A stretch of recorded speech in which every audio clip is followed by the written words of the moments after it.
Well, good Monday evening, everyone, on this 5th of October 2020. And we are back with another tropical update video after about a month of respite, or actually about a half month of respite from Hurricane Sally until now. So it's been a couple of days, but we are back talking about the tropics as we have another system spinning down in the Caribbean. And we've gone Greek. We are now at Hurricane Delta. So we've had subtropical storm Alpha over, which made landfall in Portugal. In the northeastern Atlantic, I should say. Then we had Tropical Storm Beta, which made a very slow and grueling landfall along the Texas coast, dumping a lot of rain. And we had Tropical Storm Gamma, which affected parts of the Yucatan Peninsula. And now we are on Hurricane Delta. And yes, Hurricane Delta.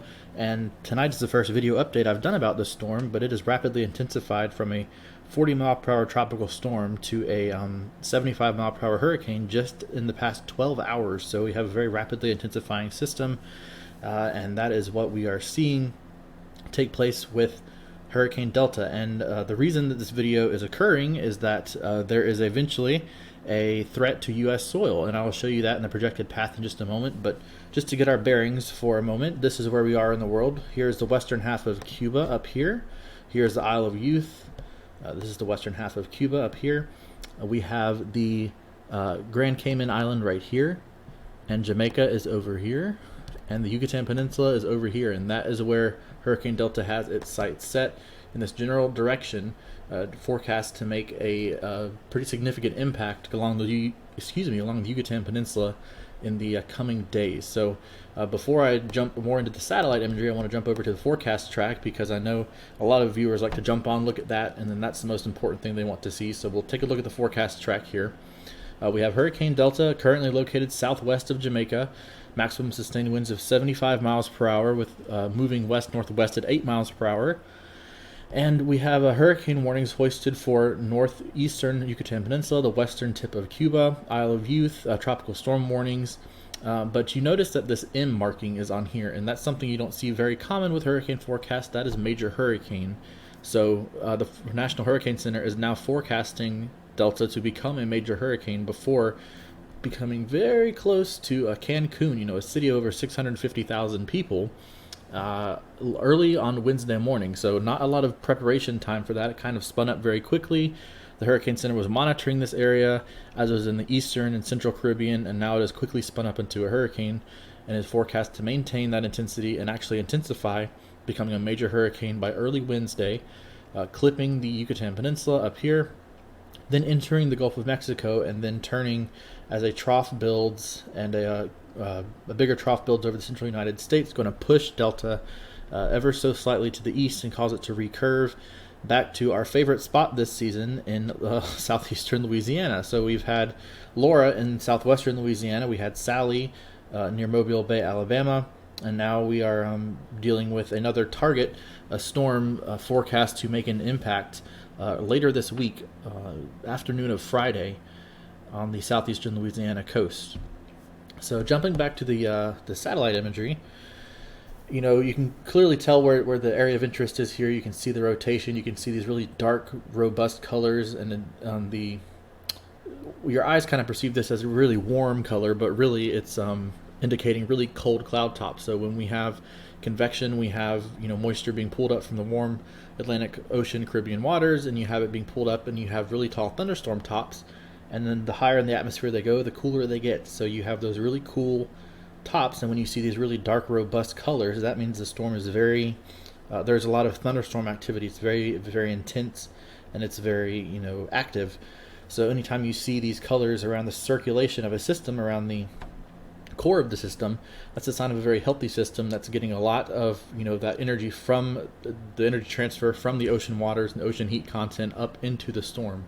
So certainly a concerning look for Delta in terms of intensification forecast, because right now it is a small, compact storm, and it has this very intense thunderstorm activity near its center.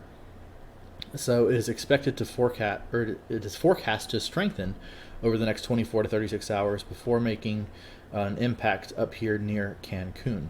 And jumping over to the radar out of Grand Cayman Island, this has a 250-mile radar range, and what I want to point out here is that earlier on Twitter I saw where someone pointed this out and had to jump on this link as well.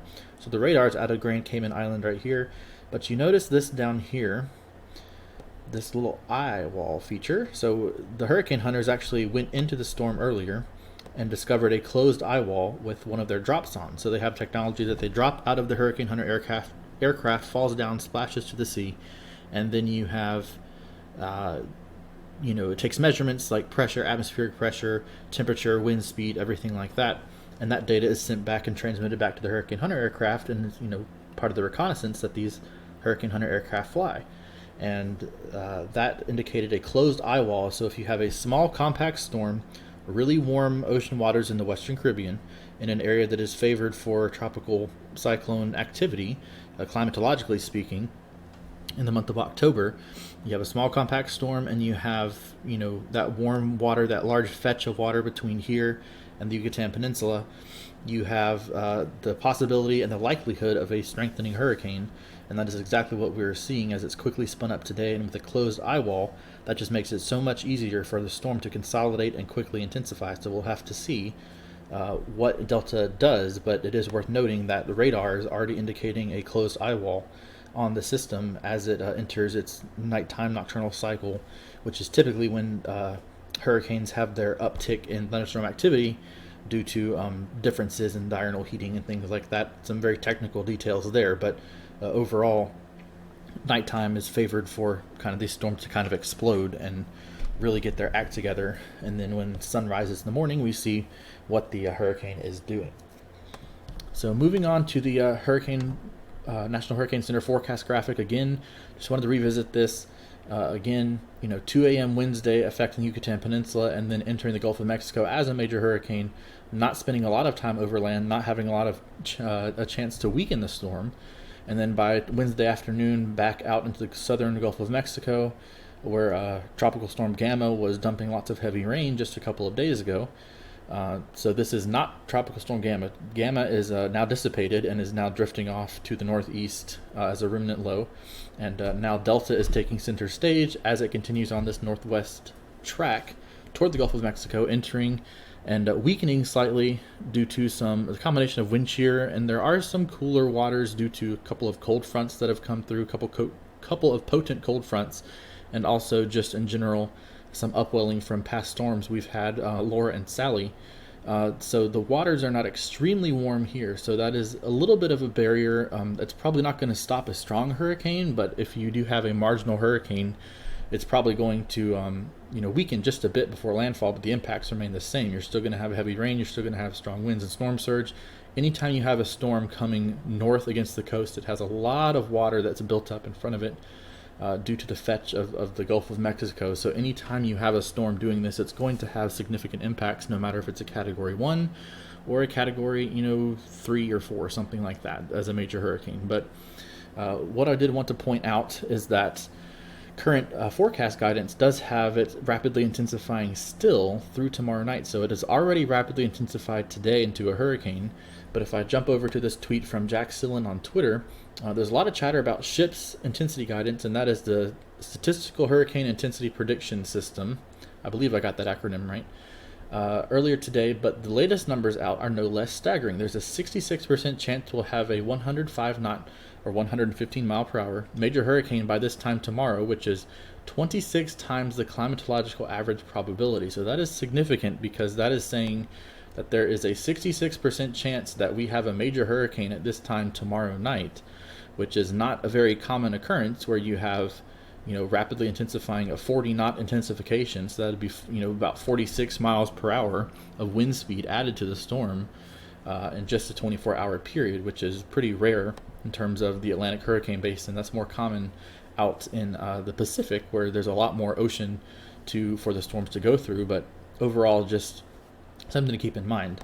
And then also from hurricane expert, Weather Channel expert Stu Ostro model forecast from yesterday morning. So this is kind of a comical take on the situation, but it shows that we still have a very long way to go with hurricane intensity forecasting. Model forecasts from yesterday morning indicate that the storm would be around 1,007 millibars, 1,005. A pretty weak system now for this point in time. But Delta says #hold my beer, which is kind of a jest, but the minimum central pressure estimated from data provided by the hurricane hunters It's at 980, so it was about 25 millibars lower than forecast, and lower millibars, the lower the pressure is, the stronger the wind speed. That's a direct relationship. If you have a pot of water that you have and you take a spoon and you're quickly swirling around the outside of the pot, you have very fast rotation, and what happens to the center of the water in the pot? It goes down, it depresses. There's a depression, and that causes, that deepening pressure is related to how fast you swirl the spoon on the outside of the pot. The faster you go, the lower the pressure gets, the lower the center of the water gets. Same thing is, what's happening in a hurricane. You have rapidly rotating winds around the center of a circulation. The lower the pressure in the center, the faster the winds have to be in relationship to balance that out. So kind of a comical take there, but it shows that we were about 25 millibars off, we being the guidance that we have available to us as meteorologists. But all that being said, it's forecast to rapidly intensify, which we looked at with this information, and now there are still very large errors in forecasts even with modern day technology. So that is something to keep in mind, that even though it looks like it's going to rapidly intensify, there's a possibility that it could do other things. The Hurricane Center did not forecast to have a hurricane at this point in time tonight. They did not expect it to intensify into a hurricane until tomorrow. So again, we're playing catch up with the system, never where you want to be with Atlantic hurricanes, but alas, that is what we have, and that's what we're dealing with. So again, starting to wrap up this video, just wanted to do a quick introduction to Hurricane Delta as it spawned quickly in the Central Caribbean today, as it continues to work northwestward, going to make a very close brush with the northeastern Yucatan Peninsula. And one note I want to make here is that this track has shifted to the southwest since yesterday.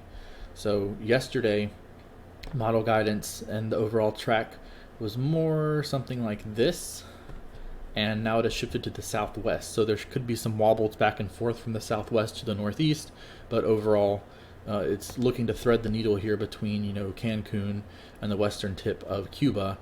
This little passage right here into the Gulf of Mexico, it looks to be very close to that, whether a couple 100 miles to the west or east makes a significant difference for impacts, but the general direction it's going is not going to change due to the upper air patterns. But overall, we'll have to see how it impacts the Yucatan Peninsula, and then getting into the Gulf of Mexico, how it fares after its trip over, a short trip over land, and then how it fares as it continues northward toward the Gulf Coast.